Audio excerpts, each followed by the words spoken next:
इतिहास समाजाच्या ऐतिहासिक घटनांचं अध्ययन करतं. राज्यशास्त्र आहे ते समाजाच्या केवळ राजकीय घटनांचं अध्ययन करतं. अर्थशास्त्र आहे ते समाजाच्या केवळ आर्थिक बाबींचं अभ्यास करतं किंवा अध्ययन करतं. तत्वज्ञान आहे ते समाजातल्या केवळ तात्विक विचारांचं अध्ययन करतं. तर समाजशास्त्र हे या शास्त्रांप्रमाणे फक्त एकच बाजू घेऊन त्याचा अभ्यास करत नाही. मी अगदी तुम्हाला क्रक्स मध्ये घेऊन जातो. समाजशास्त्र म्हणजे नक्की काय?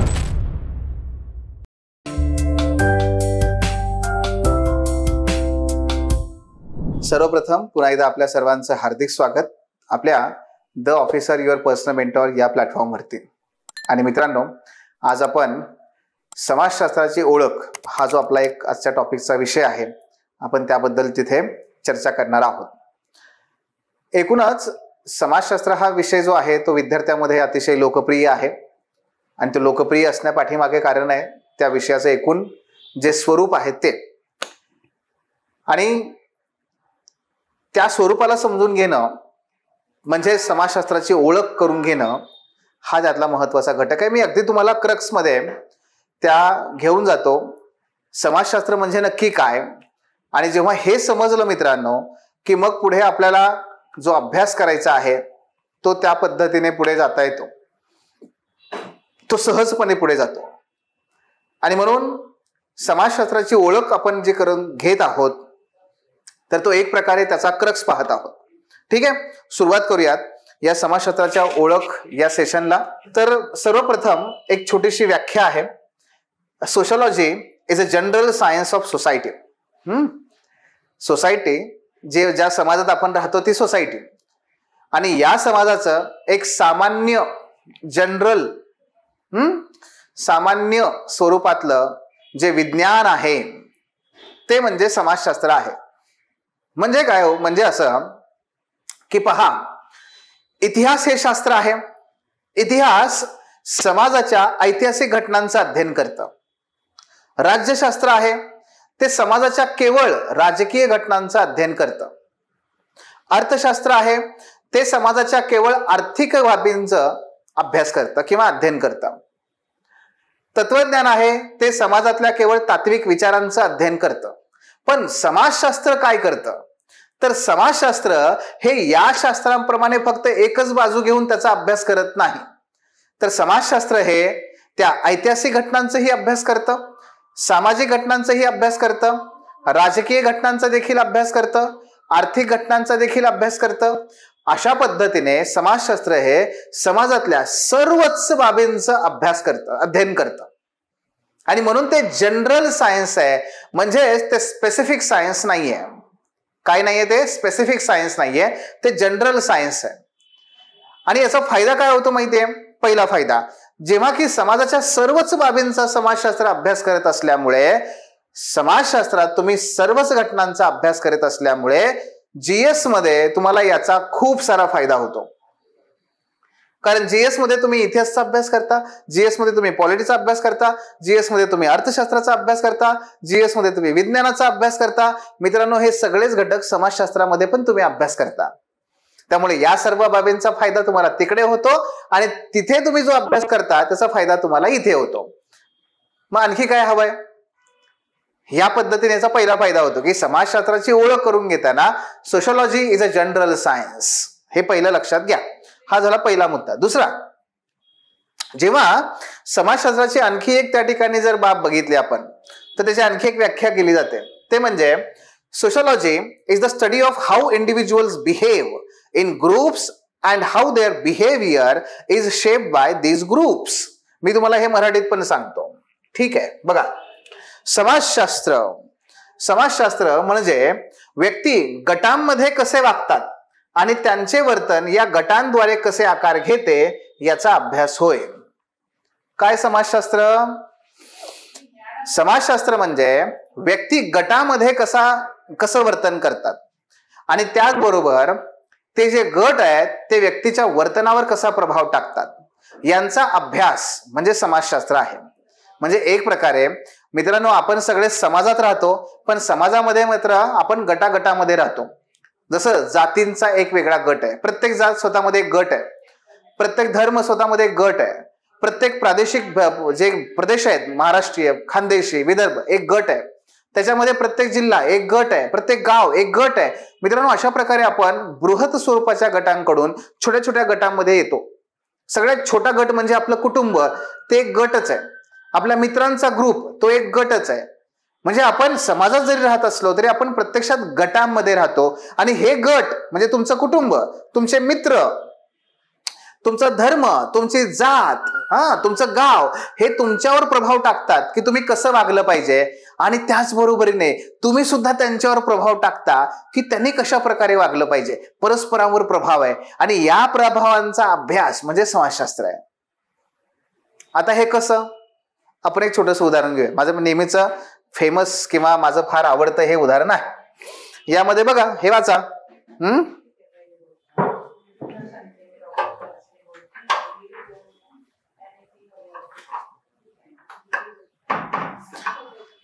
काय लिहिलंय यामध्ये? My friend when they are with me. माझे मित्र जेव्हा ते माझ्यासोबत असतात, हे असे. आणि in front of my parents, माझ्या आई वडिलांसमोर असताना माझे मित्र हे असे असतात. म्हणजे काय, म्हणजे आपण जेव्हा आपल्या मित्रासोबत असतो बघा, तर आपण जेव्हा आपल्या मित्रांसोबत असतो तेव्हा आपली भाषा कशी असते, असं गळ्यात गळे घालून, असं ओढून त्याला खाली गुदगुली करून काहीतरी आपलं चाललेलं असतं की नाही, असं सगळं मित्र जेव्हा असतात तेव्हा. आणि तेच जर समजा मित्र त्यांच्या आईवडिलांसमोर उभा राहिले, कुटुंबियांसमोर उभे राहिले, तर मात्र कसे असतात? अगदी असे शांत, इकडे तिकडे काही बघणार नाही, बोलणार नाही. म्हणजे काय बदललं? बिहेवियर बदललं, वर्तन बदललं. कुणाचं? तुमचं. पण कशामुळे? कारण मित्रांच्या गटामध्ये तुम्ही एकमेकांच्या मानाला असं धरून ओढताय, गुदगुल्या करताय, किंवा ए भावड्या असं म्हणून तुम्ही एकमेकांना बोलताय. तेच जर आपण आई वडील आहेत समोर म्हणून मात्र कुटुंब आहे, म्हणजे गट बदलला, आपलं वर्तन बदललं. बघा, आपली भाषा बदलते. तुम्ही तुमच्या वडिलांना किंवा आईना किंवा मुलं त्यांच्या आई वडिलांना वगैरे कधी असं बोलतात का? नाही ना. म्हणजे मुलं अगदी क्वचित एखादं कुठेतरी असेल उदाहरण, अपवाद सगळीकडे असतात, पण सहसा कोणी असा मुलगा नाहीये की जो त्याच्या वडिलाला आल्यानंतर ओय इकडे बस इथे असं म्हणणार नाही, किंवा गळ्यात गळा हात घालून काय बरे तुझं लाल ना तिकडे कुठे चाललाय असं म्हणणार नाही कोणी. का? अहो नियम आहेत. कोण ठरवलंय? गटांनी ठरवलंय. कसं वागायचं, कशा पद्धतीने वागायचं गटांनी ठरवलंय. याचाच अभ्यास म्हणजे समाजशास्त्र आहे. समाजशास्त्रामध्ये हे गट तुमच्यावर कसे प्रभाव टाकतात याचा अभ्यास केला जातो. जात, आपण कुठली जात मानत नाही असं म्हणणारे जे कोणी असतात ते विवाह करताना मात्र जातीतलीच पोरगी पाहिजे किंवा जातीतलाच पोरगा पाहिजे का अट लावतात. आणि अगदीच प्रेमविवाह असेल तर प्रेमविवाहाच्या संदर्भात सुद्धा तिथे का बरं वेगवेगळ्या प्रकारच्या विरोधाला सामोरे जातात? तेव्हा कळतं अरे जातीचा प्रभाव फार मोठा आहे. म्हणजेच काय की या पद्धतीने हे गट आपल्यावरती सतत प्रभाव टाकत असतात. वाईस वर्सा आपणही टाकत असतो, नाही असं नाही, व्यक्ती पण टाकत असतो, पण त्याचा प्रभाव कमी असतो. गटांचा प्रभाव आपल्यावर जास्त असतो. याचा अभ्यास म्हणजे समाजशास्त्र आहे. काय समाजशास्त्र? मी ते सांगतोय तुम्हाला. दुसरं उदाहरण घ्या. आणखी एक प्रकारची व्याख्या. The function of sociology as of every science is to reveal that which is hidden. Pierre Bourdieu. हीच बघा मराठीमध्ये. प्रत्येक विज्ञानाप्रमाणे समाजशास्त्राचे कार्य म्हणजे जे गुपित आहे ते उघड करणे. ह्या झाडाच्या मागे ही लपलेली चिमुरडी का चिमुरड आहे माहित नाही, गुपित आहे ते शोधावं लागेल. प्रत्येक विज्ञानाप्रमाणे जे गुपित आहे, जे माहित नाहीये ते शोधण्याचं काम करणं म्हणजे समाजशास्त्र आहे. येथे लक्षात, तुमच्या समाजामध्ये अशा अनेक गुपित आहेत जे आपल्याला वर करणे सापडत नाहीत. आपण राहतो त्या समाजामध्ये पण ते दिसत नाहीत, मग ते शोधावी लागतात. जसं की फॉर एक्झाम्पल हे एक फेमस असं छायाचित्र आहे. याच्यामध्ये तुम्हाला वेगवेगळे टेनिस मधले लेजंड पाहायला मिळतील. जसं की इथे राफा आहे, रफाल नावेद है ना, तो आहे. इथे रॉजर फेडरर आहे, इथे नोवाल जोकोविच आहे आणि बरेचसे आणखी काही टेनिसपटू आहेत का नाही. या छायाचित्रामध्ये तुम्हाला काय दिसतंय आणि तुम्हाला काय याच्यातून अर्थ अभिप्रेत आहे तो मला सांगा. म्हणजे तुम्हाला याच्यामध्ये काय, हे चित्र बघितल्यानंतर तुमच्या मनात काय आलं ते मला सांगा. करा, विचार करा.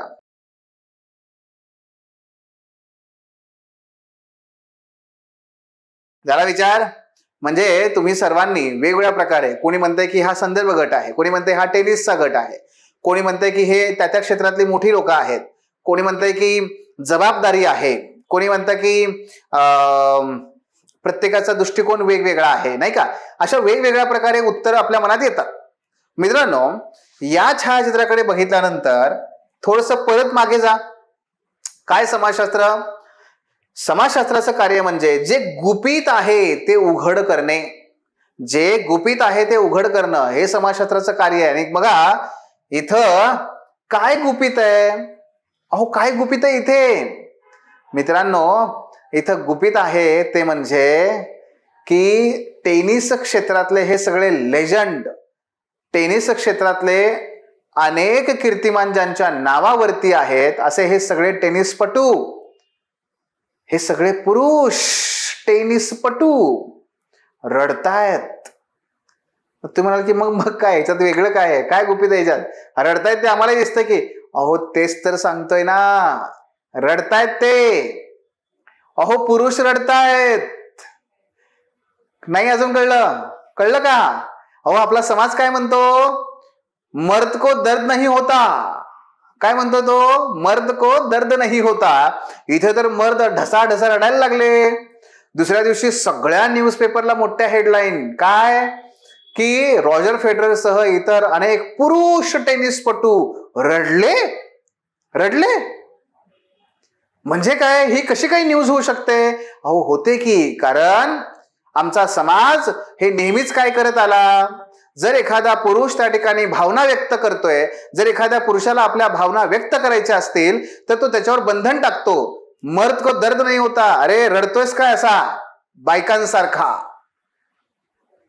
एखादा मुलगा रडायला लागला तर त्याला कुटुंबातले लोक म्हणतात, ए काय रडतो रे असा पोरीसारखा?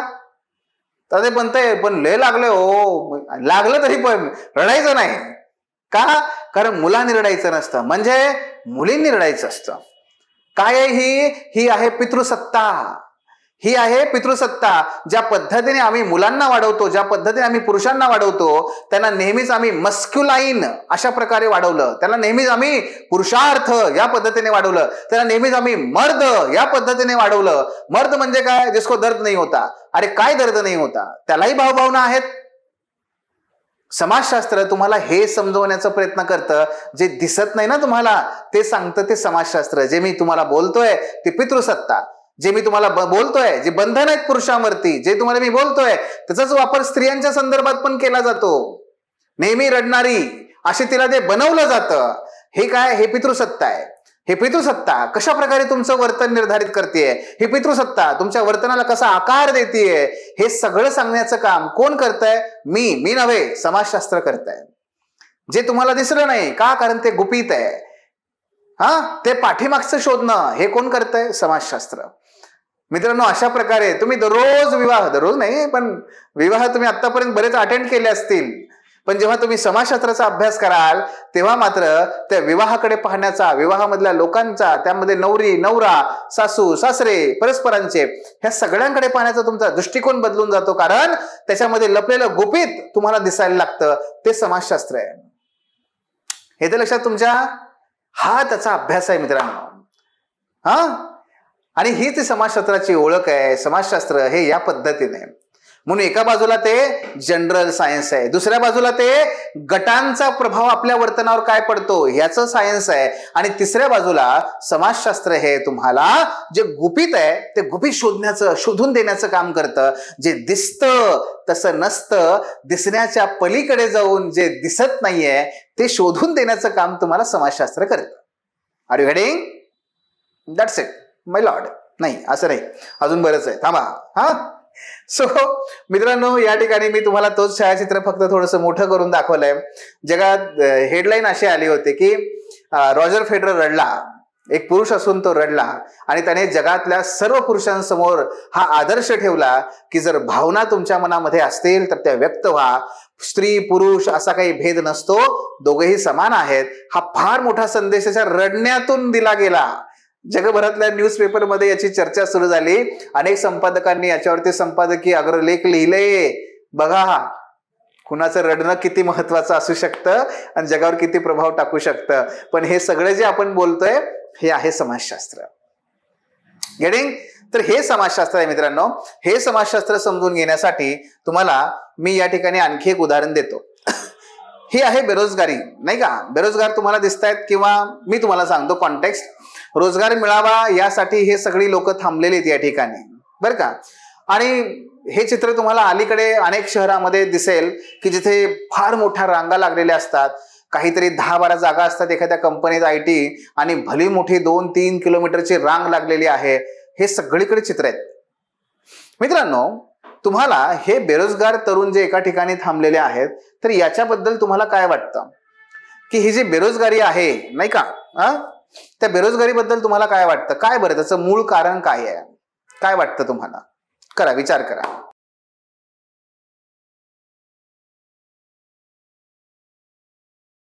ह्या सगळ्या प्रकारच्या कारणांचा आपल्याला विचार करता येतो, नाही असं कसं काय? आहेच की ते.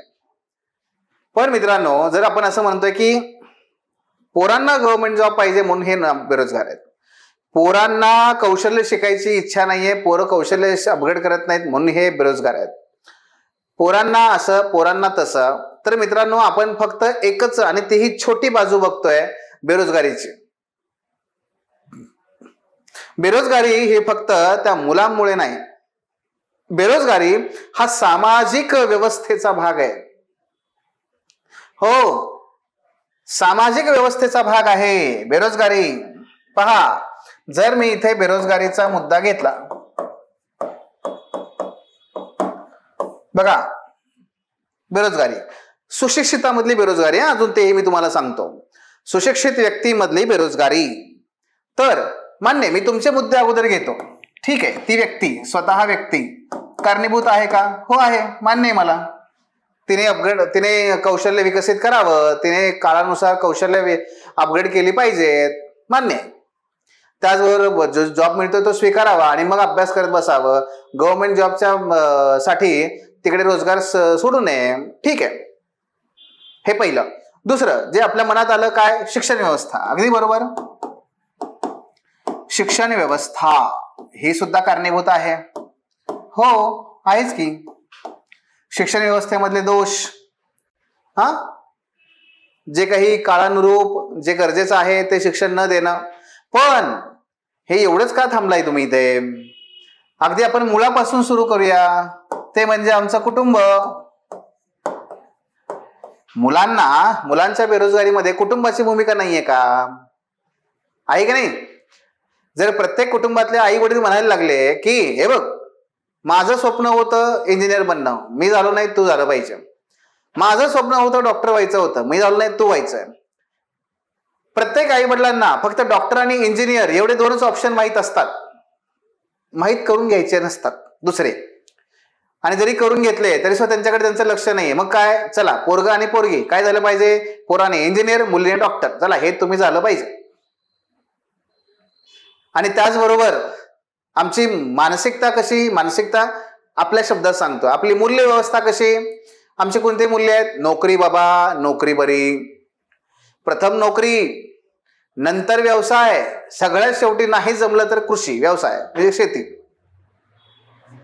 मग आमच्या मूल्य व्यवस्थेमध्ये प्राधान्य कशाला आहे? नोकरीला. काहीही कर पण नोकरी मिळव. नोकरी नाही मिळाली, रोजगार व्यवसाय आहे, बिलकुल नाही बाबा. कोण जाते तिकडे? नोकरी मिळव. भले 2 वर्ष राहू दे घराघरात, पण नोकरी मिळव. आमची मूल्य व्यवस्था, आमची प्राधान्यक्रम कोण? आमचं कुटुंब, आमचे आई वडील. प्राथमिकता कशाला आहे हे लक्षात घ्या. ते हे बघत नाहीत मुलाचा कल कोणीकडे आहे, मुलीचा कल कोणीकडे आहे, त्याला काय जमतं, काय जमू शकतं, येते लक्षात तुमच्या? आमचं कुटुंब. पुढे चला, पुढे जाऊया. ते म्हणजे आमचा समाज. समाज, अगदी समाज सोडून द्या, अगदी आपण छोट्या छोट्या संस्था घेऊया अगोदर. धर्मसंस्था, धर्मसंस्था. काय होतं बघा, प्रत्येक व्यक्तीला धर्म आहे आणि हा धर्माचा प्रभाव प्रत्येक व्यक्तीवर प्रभाव पडत असतो, नाही असं नाहीये. जगामध्ये मुख्यत्वे करून असे धर्म जास्त आहेत की ज्या धर्मांनी काय केलं, नेहमी सांगितलं, ठेविले अनंते तैसीची राहावे चित्ते असू द्यावं समाधान. काय घेऊन आला होतास, काय घेऊन जाणार आहेस, कशाला धावपळ करतोस आयुष्यामध्ये, जे मिळतंय त्याच्यात आनंद मान, राहा सुखी. काय कर्मण्येवाधिकार असते मा फलेषु कदाचन. अरे कर्माची कशाला फळाची अपेक्षा करतोस, कर्म करत राहा, फळ मिळेल. सगळ्यात अंतिम काय महत्वाचं आहे, मोक्ष प्राप्त झाला पाहिजे. इथं काय ठेवलंय, काय बोललया, काय बोललासी वरलिया रंगा, काय कशाला हे सगळं धर्म, आमची धार्मिक शिकवण, हे सगळं मोहमाया आहे. काय अरे कशाच्या मागे पळतोयस. मग ह्यातून जर अशा प्रकारे असेल तर आमची काय असते मूल्यवस्था, कशाला आटापिटा करायचा, कशाला पैसा, कशाला काय गोडबिडा, काय नाही. कुठं जायचं बाहेर, कुठं जायचं मुंबईला, कुठं जायचं पुण्याला, कुठं जायचं बाहेर जाऊन काम करायचं, आपला गाव बरा, आपलं 2 घास मिळतात सुखाचे, त्यात निवांत राहावं, हरिनाम करावं, जप करावा, मोक्ष साध्य करावा, बाकी काही नाही. कारण बाकी सगळं मोह माया मिथ्या आहे, सगळं नश्वर आहे. याचा सुद्धा प्रभाव पडतो रिस्क घेण्यामध्ये. आम्ही रिस्कच घेत नाही. का? कारण आमचं ते जीवन ध्येयच नाहीये. याच्या उलट बघा, याच्या उलट काय, अमेरिका वयाच्या 13व्या 14व्या वर्षी पोराच्या पार्श्वभूमीवरती लात घालून त्याला बाहेर काढतील आणि त्याला म्हणतील, बाळा आता इथून पुढे तुला शिकायचंय, पैसे कमवा, शिका, पुढे काय करायचंय, अनुभव घ्या, काम करा, पुढे जा. आणि म्हणून आज तुम्ही ज्या लोकांची नावं घेता बिलियनियरची, ते स्टीव्ह जॉब असतील, बिल गेट्स असतील, मार्क झुकरबर्ग असतील किंवा कोणी असू दे, या सगळ्यांनी वयाच्या 14व्या वर्षापासून कामं केलेली आहेत. हॉटेलमधून कामं केलेली आहेत, त्या मॅकडोनाल्ड मधून कामं केलेली आहेत, गराज मधून कामं केलेली आहेत आणि आज तिथे पोहोचलेली आहेत. का? कारण अमेरिकन ड्रीम नावाचं त्यांचं कल्चर आहे. अमेरिकन ड्रीम काय असतं, everybody want to become an billionaire. प्रत्येकाला त्या ठिकाणी बिलियनर बनायचंय. ती संस्कृती ती आहे.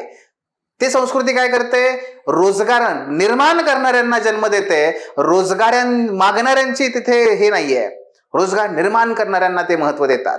जगातल्या लोकांना ते बोलावतायत, तिथल्या अमेरिकेतल्या लोकांना ते सांगतायत अमेरिकन ड्रीम, तुमचं धर्म. कारण ते प्रोटेस्टंट लोकांचा देश आहे, लक्षात घ्या. हा तो मुद्दा. बरं, हे एवढंच आहे का हो? नाही. बेरोजगारीवर आणखी कुठले घटक परिणाम करतात, तुमची पितृसत्ता. कशी? आमच्या इंजिनियर्स मध्ये जर बेरोजगार कोण असेल, आमच्या BSc मध्ये बेरोजगार जर कोण असेल, मित्रांनो, पुरुष मुलांपेक्षा म्हणजे मुलग्यांपेक्षा जास्त मुली आहेत. मुलींचं प्रमाण जास्त आहे बेरोजगारीमध्ये. का? कारण आमच्या मुलींना आई वडिलांचं काय म्हणणं, नाही जॉब कर पण घराच्या जवळ असू दे, नाही जॉब कर पण दिवसाचा असू दे, नाही जॉब कर पण हे असू दे, नाही जॉब कर पण ते तसं असू दे. 10 तिच्यावरती अटी आहेत. आणि म्हणून बेरोजगारीमध्ये मुलींचं प्रमाण जास्त आहे. का? कारण आमची पितृसत्ता. या पितृसत्तेने काय केलं, हिंसा. मग कामाच्या ठिकाणी होणारी हिंसा. मग त्याच्यामुळे पुन्हा काय म्हणतो पुरुष, पती किंवा पिता, नाही आम्हाला कसं आहे, तुला स्वातंत्र्य द्यायचंय जॉब करण्याचं, पण तू बघ ना बाहेर काय काय चालू आहे, कसं चालू आहे, अरे काय कसं करायचं, नाही तिकडे नको जाऊ तू. मग काय, मग ती आहे इंजिनियर, काम काय करते, रिसेप्शनिस्टचं. का? नाही कारण ह्या अडचणी, मग कसं करायचं. बेरोजगारीची कारणं आपण बघतोय. सगळ्यात महत्वाचं, शासन संस्थेला कुठे सोडलात. शासन म्हणजेच राजकीय संस्था. मुलांनाच का बरं दोष देता तुम्ही. आमच्या शासकीय संस्थेचं काय आहे, राजकीय संस्थेचं काय आहे. आमच्या राजकीय संस्थेने ध्येय दाखवलं आम्हाला $5 ट्रिलियन. राजकीय संस्थेने आम्हाला ध्येय दाखवलं विकसित भारताचं, आताच नाही पहिल्यापासून. पण त्याच्यानुसार आमची धोरणं आहेत का, आमची धोरणं नुसती धरसोडीची. इंजिनिअरिंग कॉलेजेस मशरूम प्रमाणे उगवली हो, मशरूम प्रमाणे उगवली. ते म्हणतात ना पावसाळ्यामध्ये ते मशरूम ते उगवतं, त्या छत्र्या असतात बघा, त्या छत्र्याप्रमाणे आमचे कॉलेज उतरत. पण त्याच्या क्वालिटीचं काय, तुम्ही एवढ्या परवानग्या देऊन टाकल्या की ज्याच्यामधून पोरं 2दा 10वीला नापास झालेलं, 12ला नापास झालेलं पोरग इंजिनियर होऊन बाहेर पडतं. तुम्ही त्याला स्वप्न दाखवलं, नाही तू इंजिनियर आहे, मग ते काय करतंय, तेच जॉब मागायला बसताय. नाही मी इंजिनियर आहे, मला हे दिलं पाहिजे. अरे पण आपण 2दा नापास आहे 10वीत 12वीत. केवळ ह्या अशा प्रकारच्या मशरूम सारख्या उगवलेल्या ह्या इंजिनिअरिंग कॉलेजेसमुळे तू झाला इंजिनियर, पण तुझ्यात आहे का ती ऍप्टिट्यूड? शासन व्यवस्था ह्याला का सोडता तुम्ही मागे? तेही लक्षात घ्या. सो मित्रांनो, ह्या अशा पद्धतीने ह्या सगळ्या बाबी आपण विचारात घेतल्या पाहिजे. एवढंच काय, आमची अर्थव्यवस्था, अर्थव्यवस्थेचं स्वरूप हे का लक्षात घेत नाही तुम्ही? अर्थव्यवस्था भारतामध्ये अचानकच संरचनात्मक बदल झाला. आपण कृषीकडून सेवा क्षेत्राकडे डायरेक्ट हनुमान उडी मारली. जगामध्ये काय होतं, कृषीकडून लोक उद्योगाकडे जातात. आपण डायरेक्ट हनुमान उडी मारली कुठे? सेवा क्षेत्राकडे. सेवा क्षेत्र कसं आहे? तंत्रज्ञानावर आधारलेलं आहे, जिथे रोजगार खूप कमी निर्माण होतात, कारण तंत्रज्ञान आहे. एक कम्प्युटर काय करतो? 9 लोकांचं काम करतो, एकलाच रोजगार मिळतो, त्यामुळे 9 लोक बेरोजगार आहेत. मग काय होतंय? सेवा क्षेत्रामध्ये तंत्रज्ञानावर आधारित रोजगार असतात. आणि हे जर आपण असं झालं असतं समजा की भारतात आज उद्योग क्षेत्राचा प्रचंड मोठा विस्तार झाला असताना, तर उद्योग क्षेत्रामध्ये कुशल लोकांनाही काम मिळतं, अर्धकुशल लोकांनाही काम मिळतं आणि अकुशल लोकांनाही काम मिळतं. पण भारतात उद्योगांचा विकासच झाला नाहीये. परिणामी काय? हे आमच्या बेरोजगारांची फौज मोठी आहे. का? कारण आमचे जे तरुण तरुणी आहेत हे एकतर पहिला 50% BA BCom BSc, कुठलंही कौशल्य नाही. उरलेले 50% कौशल्यावर आधारित शिक्षण आहे, पण त्यांच्याकडे वृत्ती नाही. शिक्षण व्यवस्थेतले दोष येते लक्षात तुमच्या. हे सगळे मुद्दे आहेत. आणि म्हणून कुठलाही प्रश्न फक्त त्या मुलांना दोष नका देऊ. तुमची कुटुंब व्यवस्था, तुमची धर्मसंस्था, तुमची संस्कृती, तुमचं शासन संस्था, तुमची पितृसत्ता, तुमची जाती व्यवस्था, तुमचं वर्ग व्यवस्था, तुमचं अर्थव्यवस्था, ह्या सगळ्या घटकांमध्ये आपल्याला दोष दूर करावे लागतील, तर आणि तरच आमच्या तरुणांना रोजगार मिळतील. येते लक्षात तुमच्या. मग बेरोजगारीचा प्रश्न फक्त व्यक्तीच्या संदर्भात नका रे तिथे ठेवू. समाजशास्त्र काय म्हणतं की कुठलाही सामाजिक प्रश्न किंवा कुठल्याही प्रकारची बाब ही वैयक्तिक नसते, ती सामाजिक असते. त्याच्यावर सगळ्या सामाजिक संस्थांचा प्रभाव पडत असतो. याचं अध्ययन म्हणजे समाजशास्त्र आहे. येते लक्षात. सर्वसामान्य व्यक्ती फक्त बेरोजगारीत व्यक्तीकडे बघून म्हणतील याला काय करायचंच नाही, याला नुसतं आळशी आहे. पण समाजशास्त्र काय म्हणतं? नाही, याच्या अवतीभोवतीचे घटक बघा, त्याचं कुटुंब बघा, शिक्षण संस्था बघा, त्याचं राजकीय संस्थेचं काय कार्य आहे, त्याची काय भूमिका आहे, शासनाची काय रिस्पॉन्सिबिलिटी आहे, त्याच्यामध्ये धर्मसंस्थांनी कशा प्रकारची मूल्य विकसित केलेली आहेत. मित्रांनो, हेच आपल्याला शिकायचं आहे. जे गुपित आहे तेच आपल्याला ओपन करायचं आहे. आणि त्यासाठी म्हणून मित्रांनो बघा, साधं सोपं काम करायचंय. काय साधं सोपं? बरोबर आहे. अगदी कुठलंच काम हे कमी प्रतिष्ठेचं किंवा जास्त प्रतिष्ठेचं नसतं. सोशल स्टेटस, कामाला प्रतिष्ठा, हे सुद्धा आमची काय आहे? मूल्यधारा, आमची विचारधारा, आमची संस्कृती, त्याचाही परिणाम बेरोजगारीवर होतो. अगदी बरोबर आहे. मग बघा, मग आता हे कसं येणार सर? पण आम्हाला म्हणजे तुम्ही जे सांगताय ते आम्हाला कसं येणार? काही नाही, साधं सोपं आहे. सिलेबस बघा आपला. या सिलेबसमध्ये जर तुम्ही सगळे मुद्दे पाहिले तर तुम्हाला ऑटोमॅटिकली नुसता सिलेबस जरी वाचला तरी तुम्हाला हे सगळं कळून जाईल. जसं की बघा, आपला सिलेबस पहिला टॉपिक, मुळात आपल्या सिलेबसमध्ये केवळ 10 घटक आहेत.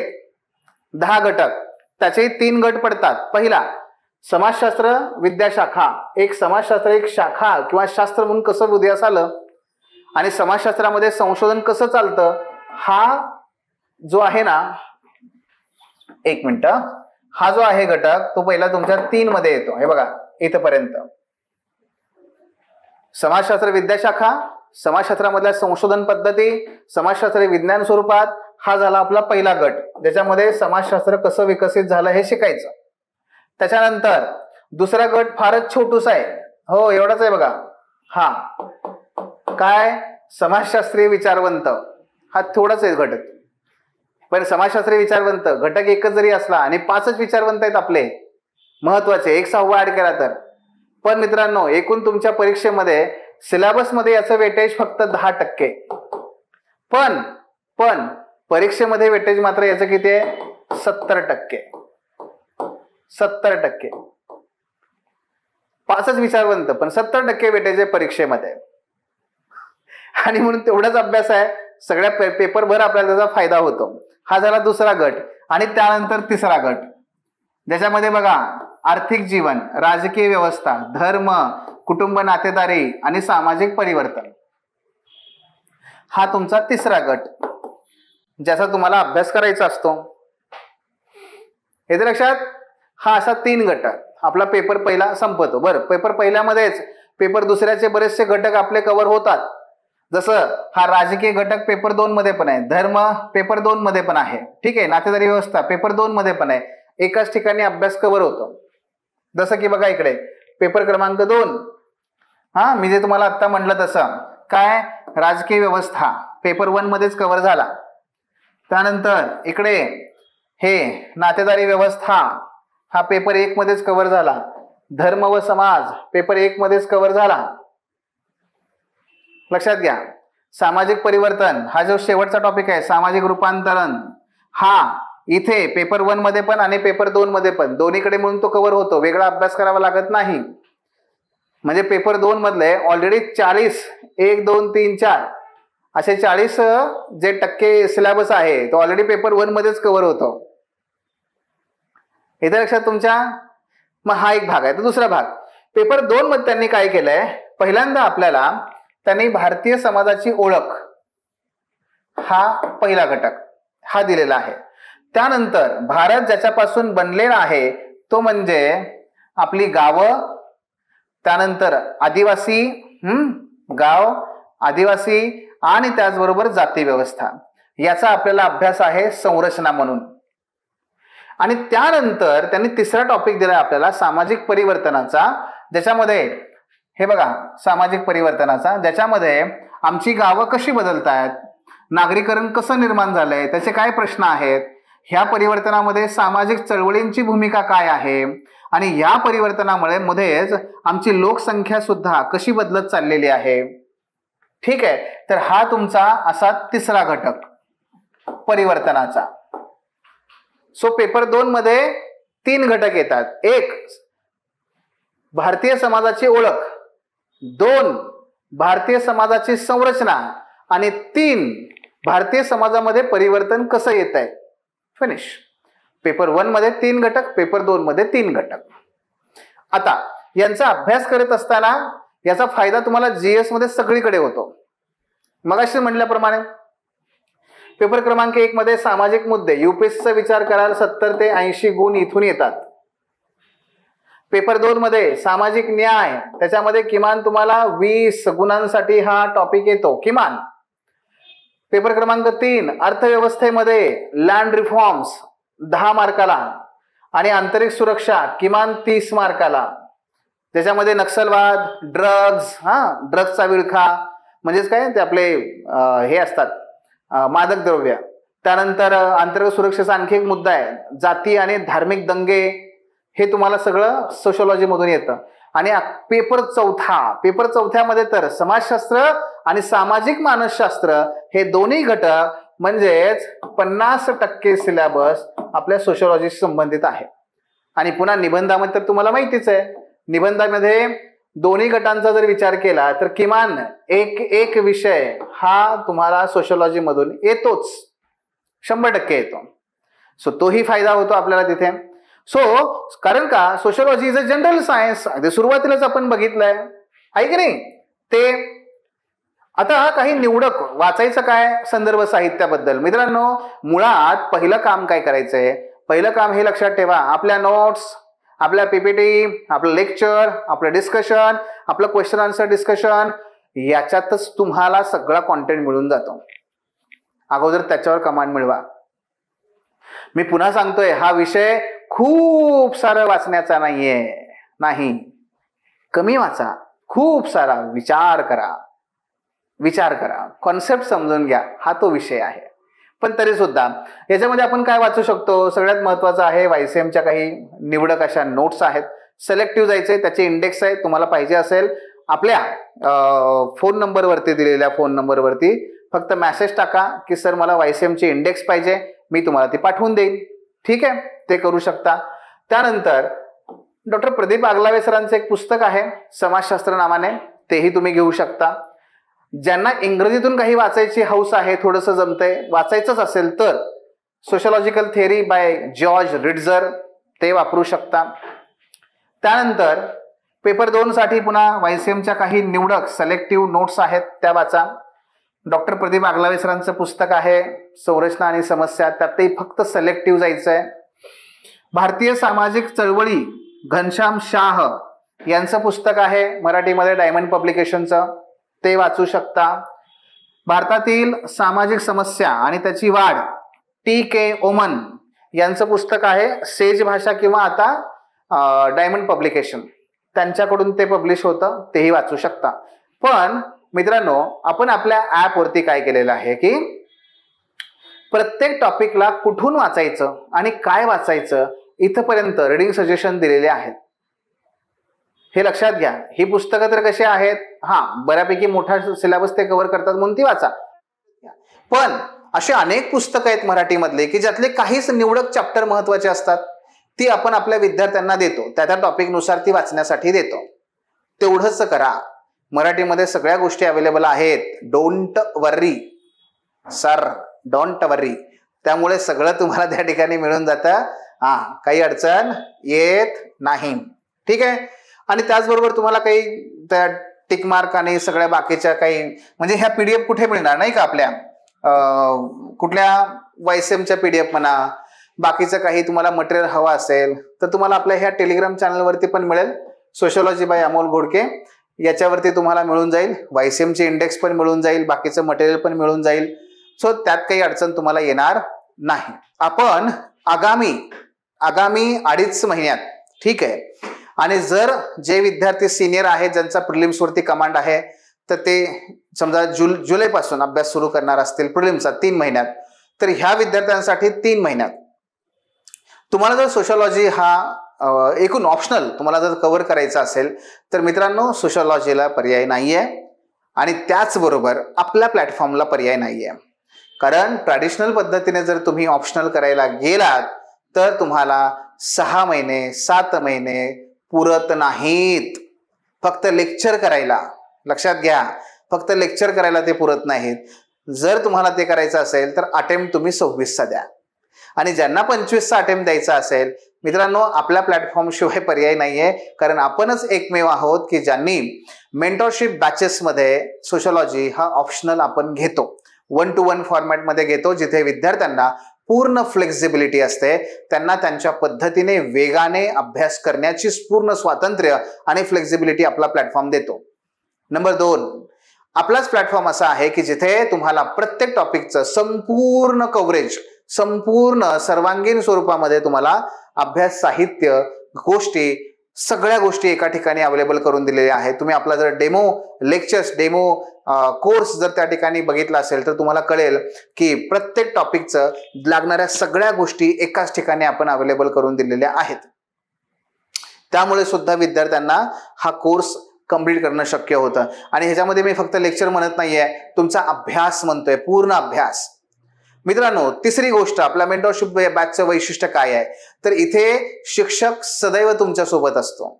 ऑफलाईन ऑनलाईन मध्ये काय होतं, लाईव्ह मध्ये शिक्षक फक्त त्या 2 तासात तुमच्या सोबत आहे, नंतर मोस्टली नाही. इथे शिक्षक तुमच्या सोबत सदैव आहे. चौथा फायदा काय आहे याच्यामध्ये मित्रांनो, आपली सुरुवातच ही मेंटॉरिंगने होते, स्ट्रॅटेजी सेशनने होते. तुमचं संपूर्ण शेड्यूल तयार करणं, तुमच्या टार्गेटेड स्वरूपात तुम्हाला घेऊन जाणं, डेली टार्गेट ठरवणं आणि त्याच्यानुसार तुमचा अभ्यास करवून घेणं, हे आपल्या ह्या मेंटॉरशिप बॅचचं वैशिष्ट्य आहे. आणि 5वं, तेवढंच महत्वाचं की याच्यामध्ये आपण एकाच वेळेस तुमची कॉन्सेप्च्युअल क्लॅरिटी, तुमचा कॉन्टेंट, तुमचं answer writing, feedback, evaluation, motivation या सगळ्या गोष्टींना एकत्र केलेलं आहे. ती आहे आपली मेंटरशिप बॅच. आणि म्हणून मित्रांनो, अतिशय आत्मविश्वासाने आमच्या अनेक विद्यार्थ्यांनी तो 2.5 महिन्यापासून कोर्स पूर्ण केलेला आहे. जर सातत्य तुमच्याकडे असेल, तुम्ही सिरियस आहातच, तर आम्ही तुमच्या सोबत आहोत. या पद्धतीने हा विषय तुम्ही एवढ्या कमी दिवसामध्ये पूर्णपणे त्याच्यावर कमांड मिळवू शकता. आणि मग काय होईल, तर त्या ह्याच्यातलं पुढचं वैशिष्ट्य सांगतो ते म्हणजे एकूण कोर्सचा कालावधी 6 महिन्याचा असतो. ह्या 3 महिन्यात तुम्ही ऑप्शनल सगळा कव्हर करून घ्याल, सगळ्या गोष्टी कव्हर होतात आणि मध्ये पुन्हा तुम्ही तो पॉज करू शकता प्रिलिमच्या काळात. परत 3 महिने पुढे तुम्हाला प्रिलिम नंतर हा कोर्स ॲज इट इज मिळतो. म्हणजे पुन्हा रिव्हिजन, पुन्हा त्याच्यावरती तुम्हाला काम करायला अजून त्या ठिकाणी स्वातंत्र्य. इतनी आजादी और कहाँ, कर लो दुनिया मुठ्ठी में, या पद्धतीने आहे मित्रांनो. संधी दौडू नका. येणाऱ्या 25च्या अटेम्प्ट जर तुम्ही सिरियसली विचार करत असाल तर सोशॉलॉजी आणि द ऑफिसर या प्लॅटफॉर्मला पर्याय नाही. ठीक आहे, धन्यवाद. The officer your personal mentor चॅनलच्या नवनवीन अपडेटसाठी चॅनलला लाईक, सबस्क्राईब आणि शेअर करा. थँक्यू.